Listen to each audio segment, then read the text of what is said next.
Welcome to Becoming Parents Podcast. I'm your host, Jennifer Campbell, mom of 18 and executive director of Doula Co-op of Nevada.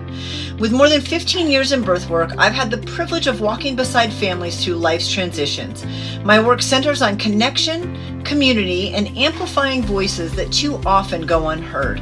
Each episode is an honest conversation about the messy, beautiful, and transformative experiences that shape us as parents and as people. Join me for honest conversations that remind us we're never alone. I'd like to extend a heartfelt thank you to the incredible guests who show up with courage and authenticity to share their stories with us. Let's dive right in. Welcome to Becoming Parents Podcast. I am super excited because today I have Josh and Leah Swigart on with me. How are you guys? Good, excited, but nervous. Good. It'll be a breeze. I think it'll be fun.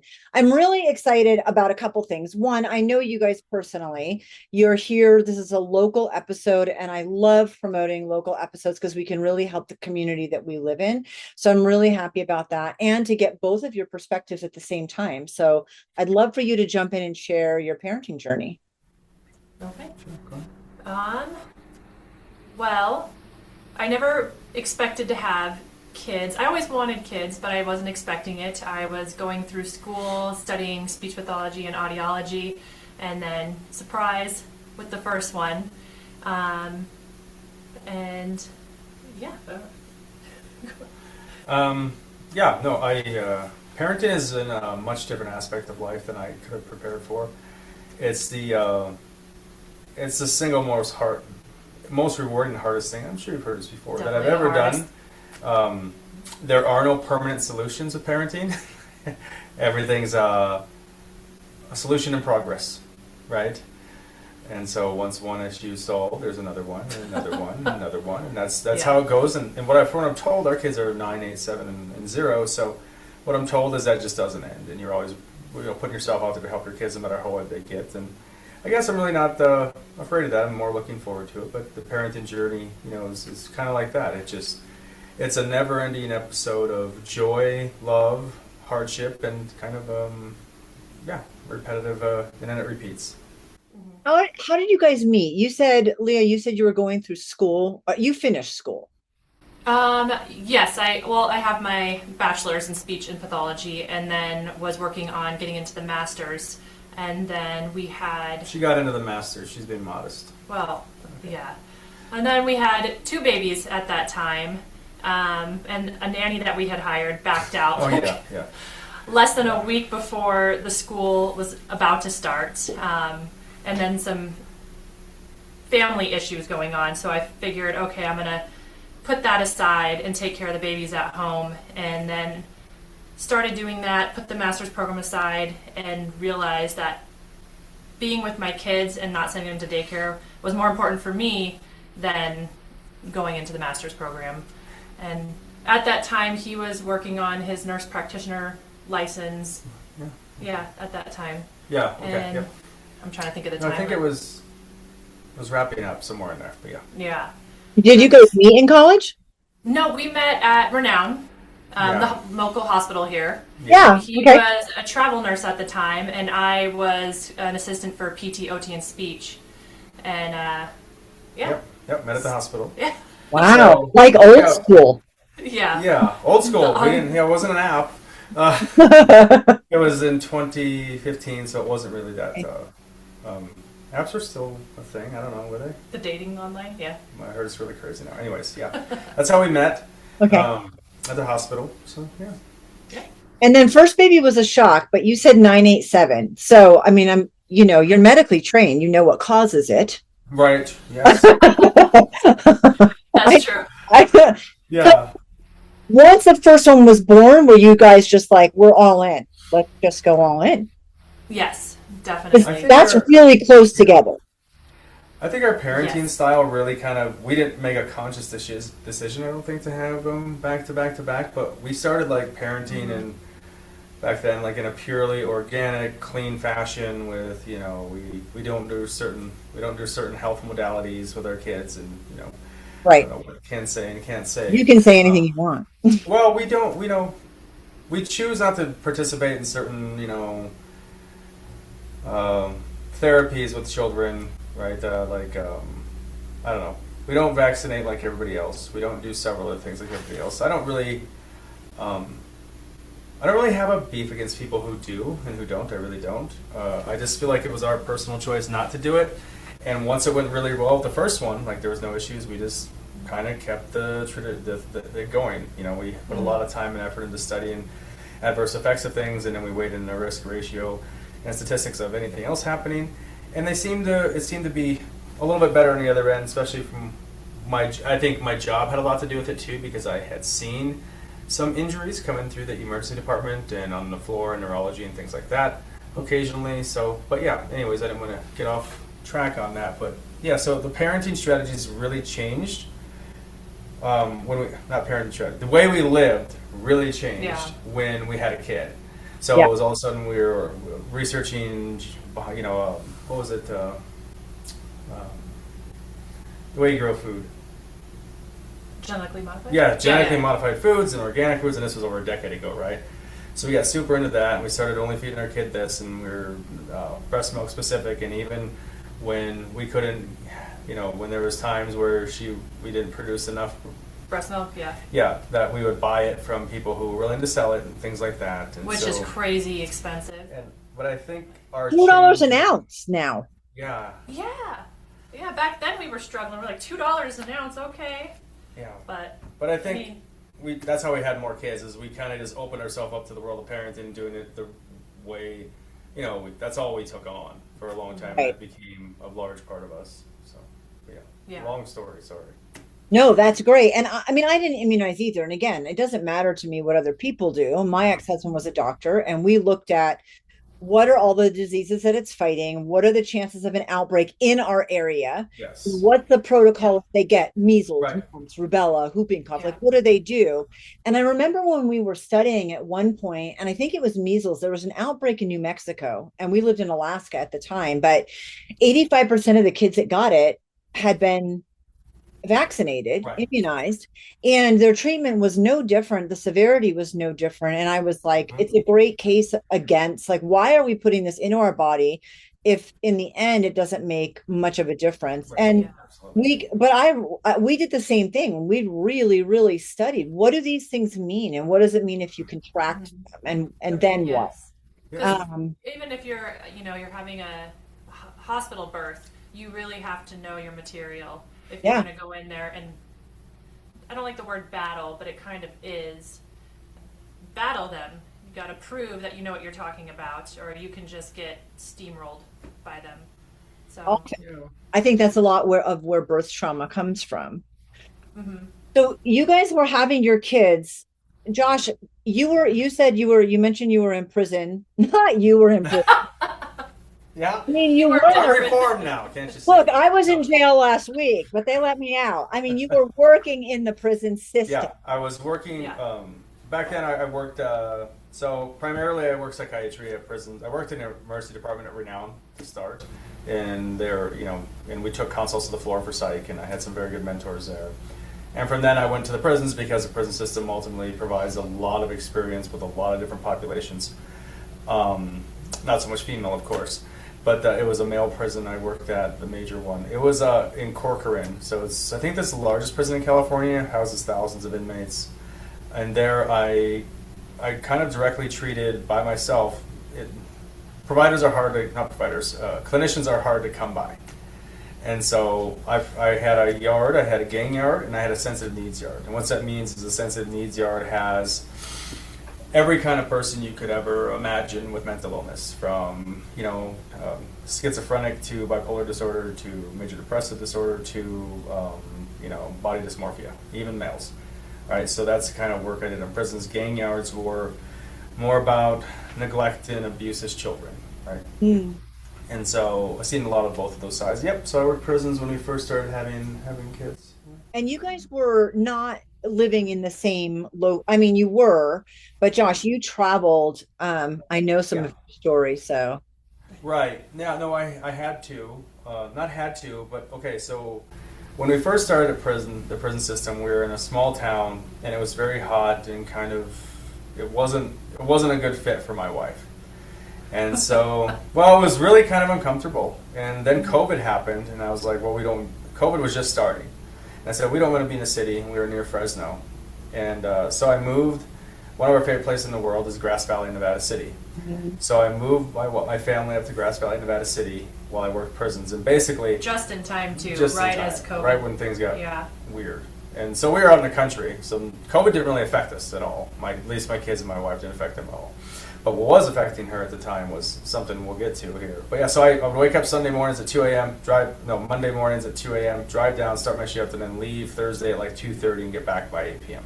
And that was basically my schedule for a couple of years. And she was home during those days with the kids, right? And at this time we had, I think, Forrest was 3, Everest was 2, and Cypress was 0. Right? 0, yeah. 0, because you guys have a 2-month-old, because you said 0, but it, yes, we have 4 kids now. But yeah, at that time we had the 3. And so, we have a 2-month-old, 6.5, 8, 9. Yep. Yeah. So back then, Leah, tell me about what it was like for you to have 3 kids back to back and a husband that was gone a majority of the week. I mean, like physically, that's a ton. Emotionally, that's a ton. Switching gears with your life for parenting is a ton, even if you love it, which I did also, but still, like it's a lot to go through. And you have a husband who's absent due to work for 4 out of 7 days, which I know that was a good setup for you guys. And look, in Alaska, people do slope jobs. So they're 2 on, 2 off, and 3 on, 1. So for a decade, I was surrounded by people that lived where they weren't together all the time, and you figure it out. But still, having said that, even though it was the best situation, what was it like for both of you? For me, honestly, to be very transparent, it was one of the most miserable times of my life. You adore and you love your kids, but not having any support at all was really awful.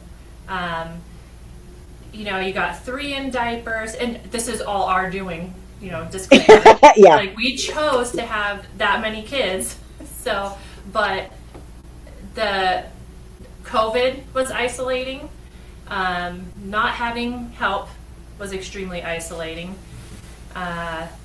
Just not any good family support at all, honestly. All his family is in North Dakota, and then my family has some issues, but you laugh, some issues. And it was so, you get the kids ready for bed, and then you have the baby and you rock the baby finally to sleep, and that takes an hour and a half. And then your 2-year-old wakes up and comes into your room after you've only been asleep for an hour, and then you get them back into bed, and that takes an hour. And then the oldest one gets out of bed, and so you're just up all night long, not getting any sleep.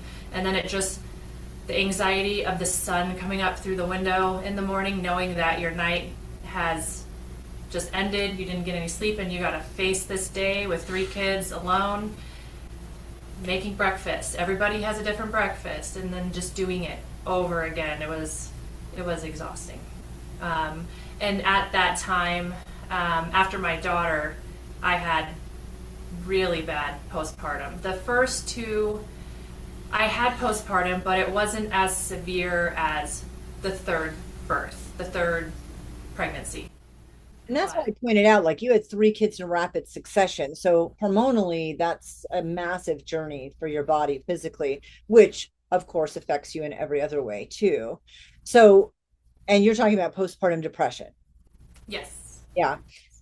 Josh, were you aware? Like, you can talk. I've been a parent with 3 kids in diapers. Like, you can be talking all the time and connecting, and it's still not completely understanding, and it's no fault of anyone's. But no. At the time, I was aware that something was happening, but I wasn't trained. At the time, I was not trained in, PMDD. It was maybe a chapter in school, or postpartum depression is maybe a chapter in school. At the time, I wasn't trained to see that at all. At the time, I was trained for, drug-induced schizophrenia and bipolar disorder and, schizoaffective disorder. Yeah, and, even myself. Yeah.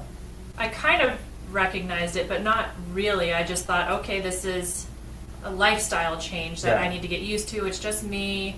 It's lack of sleep, which I do think is a huge part of it, lack of sleep. But I wasn't even really recognizing it till one day I was just sitting in the backyard. The kids were playing in the pool, and I was just sitting in the pool, zoned out, staring at a tree.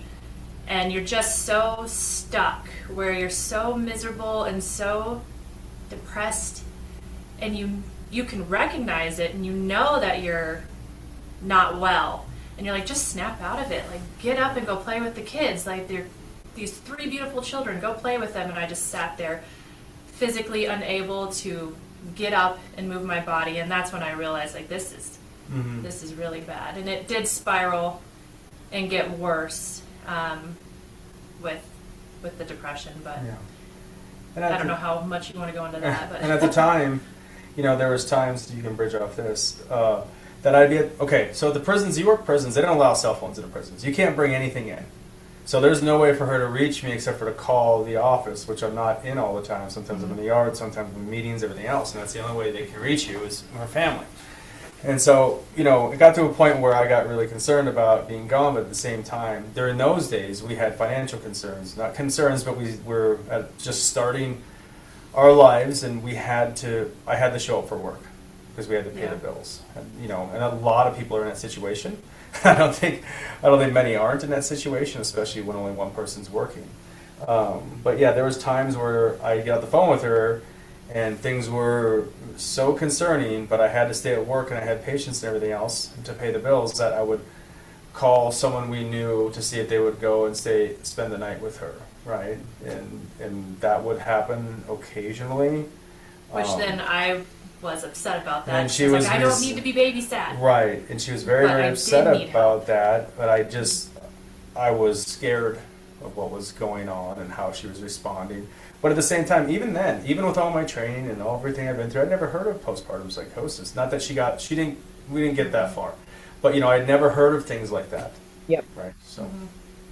Yeah, and during it, I didn't have, I know the Clancy, I think, is that the name? I don't want to know.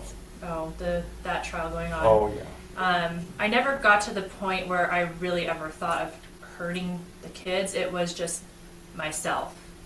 Right.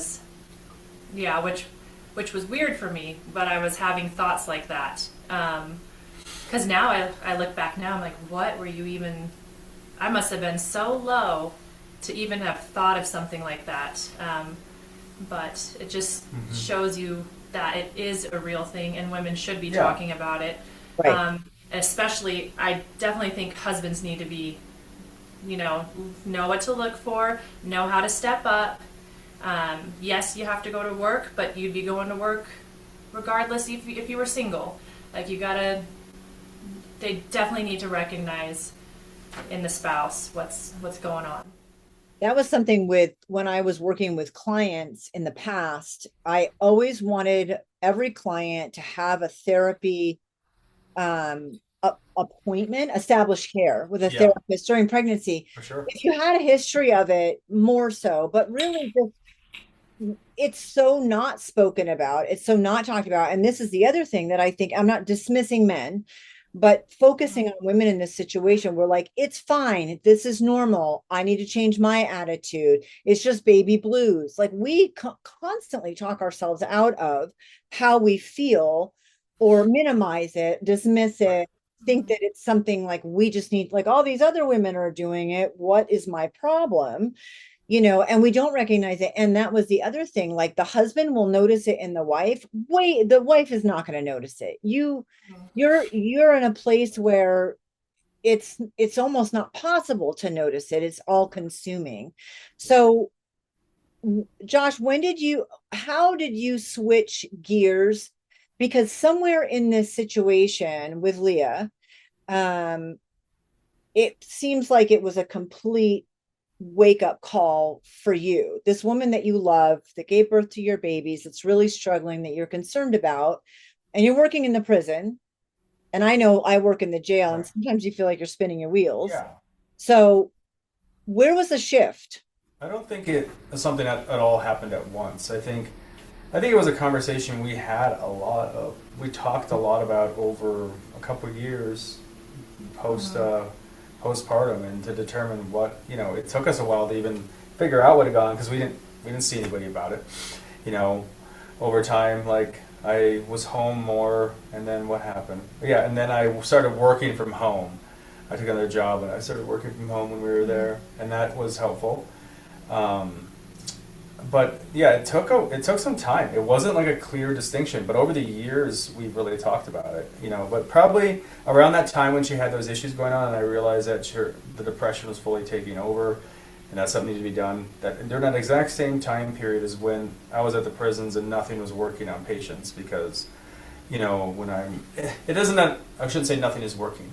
Nothing is making enough of a dramatic effect to shift them into a place where they have value, purpose. And of course, we're talking about prisons, but if we're going to have psychiatry in prison, we should at least have a standard of care or a bar to shoot for. Right? And so, but yeah, so nothing was really SSRIs, atypicals, mood stabilizers, whatever we were using then.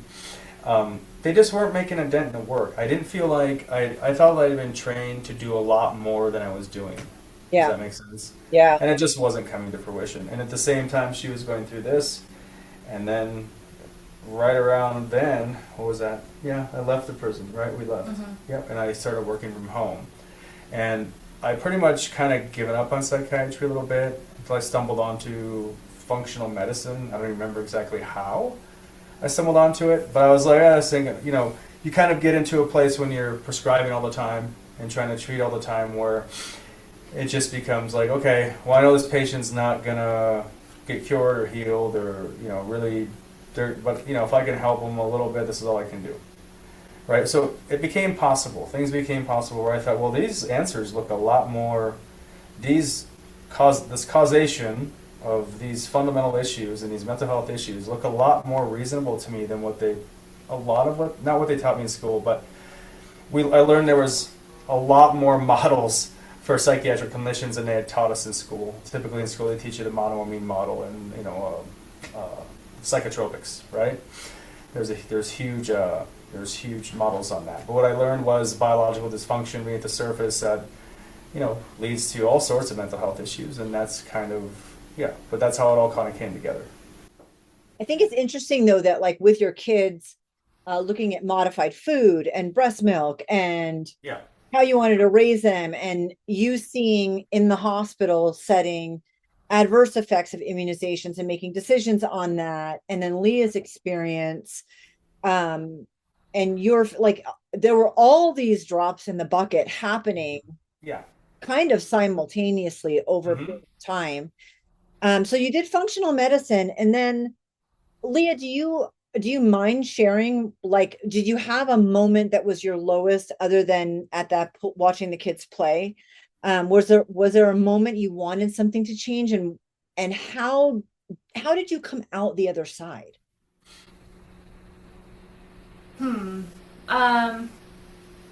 This one's pretty personal, but I'll talk about it. I knew something was wrong. It's embarrassing now, but I had a full suicide plan. Very detailed. You don't ever need to be embarrassed about that. I mean, what a strength to see you talking about it now. Yeah, sorry. Yeah, it was very detailed. So the kids wouldn't see it, so Josh wouldn't see it. On trash day, I was just gonna go inside a dumpster and do it, make sure there was no mess, nobody was around, and I would just be gone. Right. And now looking back at how crazy that was and how worthless I thought I was, and how badly I had wanted to do it, but I was just too scared at the time to actually follow through with it. And now I look back at how nuts that was to get that low and to have allowed myself to get that low. That sounds bad, but well, it doesn't sound bad. I think that's genuine, but I just feel like postpartum depression isn't a choice that you're making. Yeah. Feeling that way is not a choice. It's not like you can drink more water and get over it. Yeah, and that was the scariest part, was I knew that it wasn't right, and I knew I probably needed help, and I kept rejecting the help because I Yeah. was so embarrassed. Mm. Um, And anytime I bring up, Wanting to get me help, she would, I would get mad about it, she'd and the get pregnancy or so the postpartum rage. rage. The rage Yeah. was, it was impressive. I mean, she's got skills, right? Yeah, and so that, and then as well as I do, even I work the EDs and everything else. You can't make someone get help no matter what. You can just try and surround them, as best you can, and but that's why, like you were saying, you were talking to me earlier about someone you knew Yeah. getting preventative treatment. That's why it's so important to get to it before it gets to that point, which we didn't know And about, during of this course. time, we had a friend of mine that I had lost a little bit of contact with, and then she reached out, knowing Josh's background, and she came up to our house in Grass Valley and stayed with us because she was having postpartum depression and lots of compulsive thoughts, So, thoughts of hurting her kids. But she knew she would never do it, but she was like, why am I having these thoughts? So she really talked to him about it, stayed with us, and that's when her and I remember we were in your office and we were like, somebody's got to do something for women. Like, there's got to be something more, like an organization that helps women get sleep at night, or something to help like bridge the hormones back to normal. Somebody's got to help women, new moms especially. So, and that's kind of was the big epiphany, like what could we do to help moms? And then we looked at that for a few years, maybe getting a team of volunteers that come in and help the mom clean her house or sleep, and just we never really followed through until recently when we decided to have our fourth kid, because we'd be at restaurants and see another little baby and be like, oh, maybe we should have one more. They And just then I was like, if we have this fourth baby, we got to make sure that I'm Yeah. well taken care of. A night doula if we have to, if we got to put all our finances into that, which luckily we haven't had to, but so we started making this plan for the fourth baby, and that's kind of when it occurred to you all. well, it occurred to me.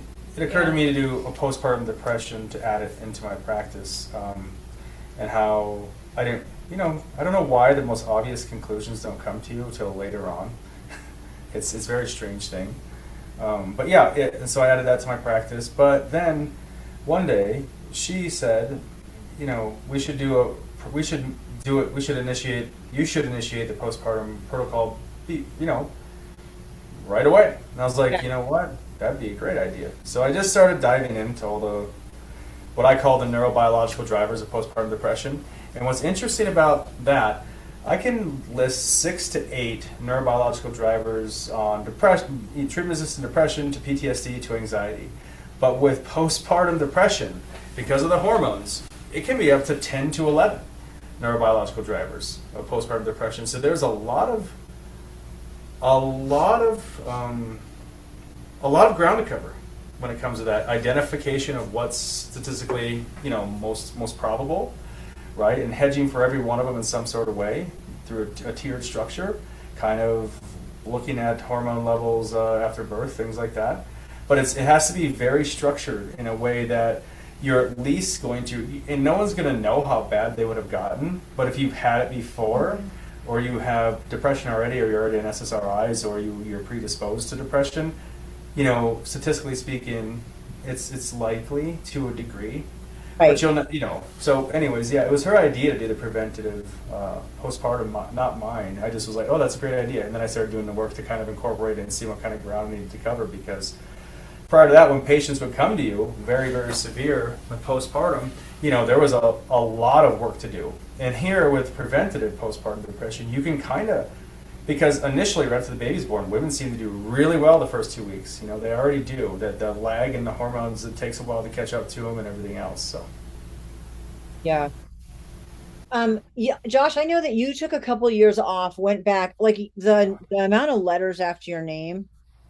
oh, We don't need to list them all off, but No. can you bullet point like some of the special training you got? Because you do have a focus in postpartum, and you mentioned PTSD earlier.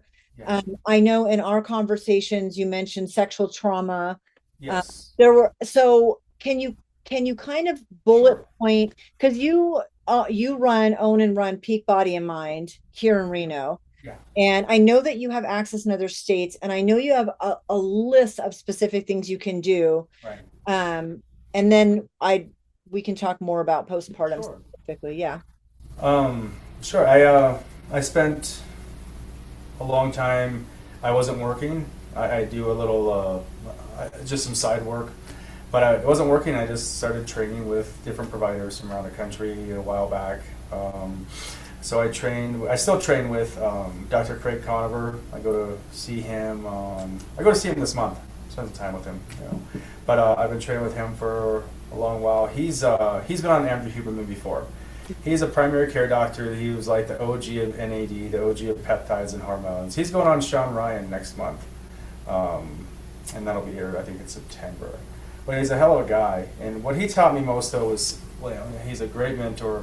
He teaches safety more than anything. People think of him as a peptide guy or a hormone guy, but what he focuses more than anything on is safety. Other than that, he has for providers he'll take on. He has a performance medicine course, right, which I've done. Institute for Functional Medicine, I've done several of their things. I think I'm done there in December. A4M, I'll be a fellow there in December. I've done several of their courses and modules. Neurotherapy, I have a broad focus on neurotherapy because I wanted to incorporate stellate ganglion, stellate celiac, and inferior hypogastric and these ganglion resets for the nervous system. So I have training there from a doctor named Suzanne Faree in Georgia, and she's probably one of the best in the country. I think she's triple board certified. And I learned from her nurse practitioner too, and I've trained with another nurse practitioner in Idaho for that training as well. I've done a lot of peptide certifications, a lot of ozone certifications.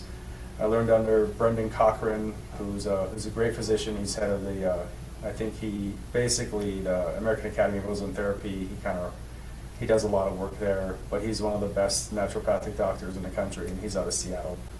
So I basically did, when I realized that psychiatry wasn't working, and I had some time, I was fortunate enough to have this block of time where we could pay our bills and I could go do some extra training because I wasn't going to get it done with the training I had from school. I just went out and I sought the best, what I could find and gather was the best providers doing this nationally. And so, I applied for some of them, they take 12 on a year, some of them take, 20 on a year, I'm not even sure. But it was very time consuming and it was very expensive.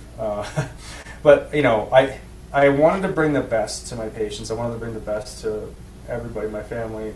And I try and take care of everybody as best I can, but the letters behind my name, I don't really think, they mean, all there are is an indication of credibility, right?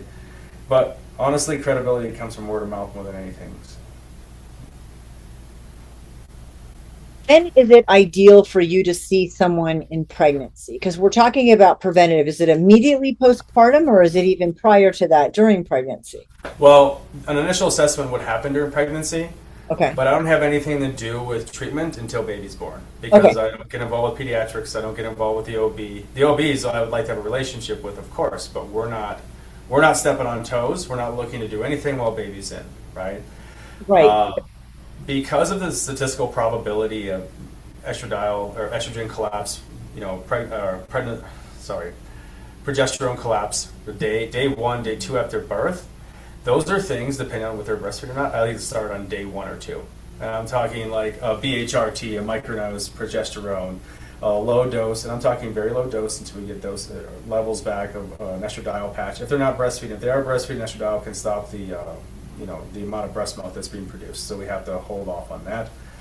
Certain nasal anxiolytic peptides that are legal and compounded, of course, I use those. A lot of IVMT, a lot of women don't realize that they're completely deficient on every single nutritional level that almost imaginable when they get done. And so I do large doses of things like NAD, which is for ATP repletion because there's no energy left, which actually hedges a little bit for sleep dysfunction. Of course, you need to sleep, but it's not going to be as bad if we can get these therapies in your body, right? And I focus on I do a lot of Procaine IV too for the HPA axis distress. So the women's body it's inflammatory too. So it's an anti-inflammatory and also works on the nervous system because their nervous systems are so dysregulated when they come in because of all the birth trauma they come in. So we run a series of that. We run a series of ATP repletion. We run cofactor repletion with tons of anxiolytics and anxiolytics just means anti-anxiety, like natural medicines like polyphenols. And we run a lot of B vitamins, biotin, things like this. Because there's several neurobiological drivers. One's nutrient deficiency, the other one's progesterone, estradiol collapse. There's a neuroinflammatory thing. There's even an oxytocin disruption based on the woman. So I actually like a very low dose of IUs of nasal oxytocin right after birth too. It helps with lactation. It helps with bonding with the mother and baby. You know, I was taught this way. There's a fair amount of studies on it out there.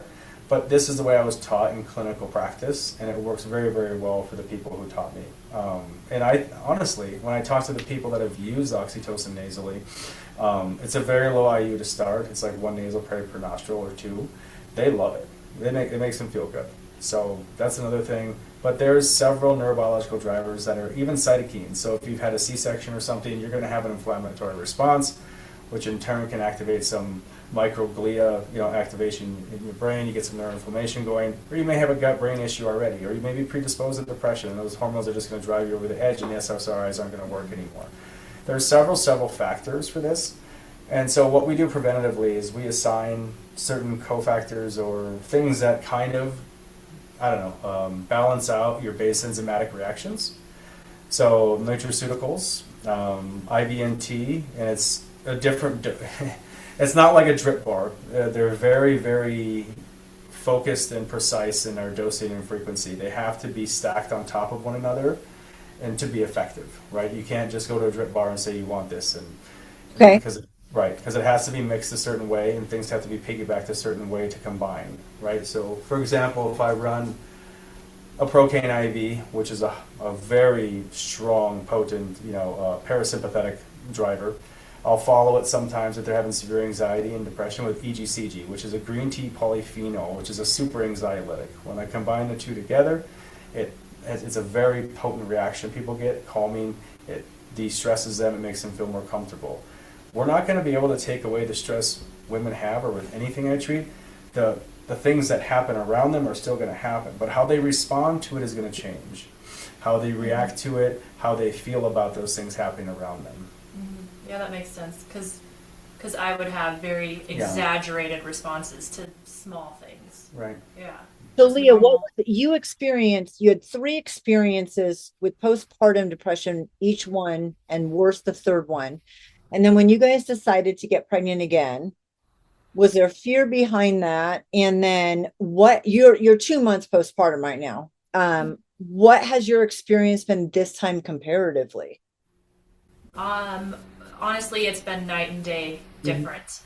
I'm not just saying that because he's my husband, but just comparing the other 3 to this one, it's totally different. Almost, yes, the struggles are still the same, especially now because there's 4 kids, but I don't have the exaggerated responses to my boys fighting, they get in a fist fight, and it used to just throw me over the edge. And now I'm just like, okay, I can manage this.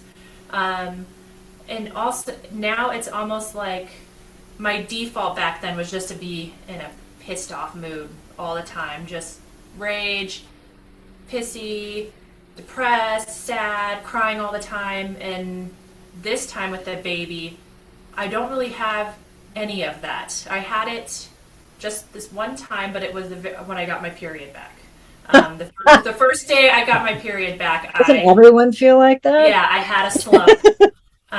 So I'd say even if you can't, people who've new moms who've never experienced it, even if you can get just, he explained it to me in a really good way where even if you're not 100%, if we could just help even like 50% better, it makes the day so much better. I can hold my little guy, and you know, he wakes up in the middle of the night. That used to freak me out. The baby's waking up at night. Now I pick him up, I give him a kiss, and I'm like, I'm just calm this time around. It's almost hard for me to get in a bad mood. You know what I mean? I mean, you still get in a bad mood, but my response to things is, I would say, normal, like a normal person's response to things. And it feels freeing this time. I've been able to bond, I think, the best with this baby out of all the babies. It's been actually really wonderful. I've thoroughly enjoyed this baby. Yeah, when before it was so stressful, and I don't know, it's hard to describe, but it is a lot different. I feel stable, not having these drastic swings. So I agree. Yeah. Yeah, I'd agree. Of course, you know, it's just that she talked about the percentage thing. I always think of everything in percentages. That's why I have like things like a neuro gamma red light here for, you know, because it isn't about that therapy alone. It's not a standalone therapy. It's about stacking together many therapies at one time. So we're going 3%, 10%, 20%, and we're pushing that threshold up of how well we can get somebody, right? And that's with neurotherapy too, which is highly effective in people with PTSD, depression, trauma. I use neurotherapy a lot, especially, you know, like you said, sexual trauma too. It can be used for that with PTSD, things like this. It's highly effective at calming down the nervous system. Highly, highly effective. And it's just one of my favorite tools to use. And I know a lot of people are like, what's neurotherapy, right? if you do a little research, there's a lot of practitioners, not a lot, but a fair amount of practitioners that use it nationally. I don't really know anyone use it for psychiatry. Well, they do. It's more some primary care MDs that I know that just have specialized practices, and they have PTSD specific patients that come in for it, right? But it's a very potent therapy for people who are depressed or, you know, or have PTSD or trauma. Yeah. If someone was struggling and had a C-section with that scar, what about that? And what about helping therapeutically with infertility? Okay. So it's out of my scope of practice to treat Right. for now. I'll with the FNP portion down the road here, not in a year or so. But it's out of my scope of practice to treat for infertility. Neurotherapy can help with a lot of things, but you probably need some different kind of therapies for infertility combined with that. I know neurotherapy, what it does is the half-life of the solution we use is procaine. It's about 20 to 30 minutes. And what it's really famous for is normalizing resting membrane potential to attenuate it back to negative 70 millivolts. So people who have a history of trauma, or even if you're infertile, your cells aren't functioning properly. They're not, the respiration's not there because the electron transport chain is not functioning appropriately. And what procaine does in neurotherapy is it takes the resting membrane potential that's lower than negative 70, it's usually around negative 40, negative 50, and it slams it up like to plus 200 levels, plus 100 levels, and normalizes, it allows that gradient to normalize so the potassium sodium's running right again. Your cells can operate functionally. What do we have? When we have healthy cells, we get everything being produced on an endocrine level normal again, right? Neurotransmitters being produced at a normal level again, right? We get all these bottlenecks kind of, taken care of. But, and that's just one tool. I don't want to sell anybody for sure that it can be hyper effective for everything. But it's a very potent tool, and when combined with several other therapies, it can help with about anything. And that's my opinion on it. Of course, that's my experience with it. So, but there's tons of things for infertility that I know some doctors use. They're using peptides, they're using neurotherapy, they're using a lot of different things. But typically, a lot of infertility these days is caused by a lot of hormonal dysfunction, which is secondary to nutrient dysfunction, which is secondary to like hippocampal atrophy, or amygdala, your limbic system being hyperactivated all the time. So testosterone depletion kind of comes into play too. A lot of things happen upstream that aren't being addressed with infertility. So those things are being, if you look at them from that level, and there's several, back to the C-section thing, several providers I trained under, they treat C-section scars because of they believe, and it's been, if you look at literature, it's pretty good data, and in their clinical experience, it works a lot. They believe that C-section scars provide their interference fields, because your dermoids are nerves in your tissue that are connected not just to one area, but the nerves in one area connected to areas like your back. So several women, the Dr. Fury who I trained under, she treats C-section scars a lot with neurotherapy, because women have low back pain after a C-section. Once she treats that scar and gets that tissue operating optimally again, and that those nervous system cells reset, then their back stops hurting. Things like that happen all the time with the C-section scars. So that's amazing. And I know you also work with anti-aging, and we could go on for hours. Well, I work under the scope of psychiatry, and I have a cognitive wellness program for neurocognition and kind of people who are interested in not slowing down, that have to burn a candle on both ends as they get older. Right. So So, are there any more babies in the future? No, I'm good now. Okay, good. Well, we're getting too old too, Yeah, we have guaranteed grandbabies now, hopefully. Okay. I mean, if that was the goal, you did well. Yeah. But I'm glad you kind of had a redemptive situation where you could really see the differences in what could happen. I think that's hugely beneficial also, in just compassion for other women that Leah, you have, and then Josh, you have also, because through this whole situation. So I'm really grateful we have someone else to send our postpartum moms to here in the area if needed. Well, thank and you. I know you're also in other states. Yeah, there's telehealth I can do in Florida, Arizona, Idaho, North Dakota. We're working on a bunch more states. Yeah. The therapy wouldn't be as intense in these areas, so what I would advise for them to do is, find a place where they can get the physical things, and I can drop ship the hormones, peptides, things like this to them at their doorstep, and nutraceuticals, which is, it's half the battle. And I talked to one of my friends up in the UK, because I was kind of coaching him through his first pregnancy, and they don't have anything like this where he's from. And he said, well, I can't get this and this and this. I'm like, dude, you're doing a lot here. You're going to help her one way or another. You're trying your best. You don't have to apply every single therapy to make a difference on, someone who's at postpartum depression. Thing. It's always a percentage thing. Okay, I'm hyper-focused on this. I'm sorry. So, yeah. I'm so grateful for you guys to share your experiences and your practice and how much your lives have changed. Leah, thank you for being brave and sharing your story. Sorry for crying. No, I mean, I'm glad I didn't cry, and I do sometimes. So don't ever be embarrassed or apologize for that. It's a very real thing, and I'm glad that you were honest and real about it. I thank you guys so much. I appreciate Thank you. it. We appreciate you having us on. Yes, thank you.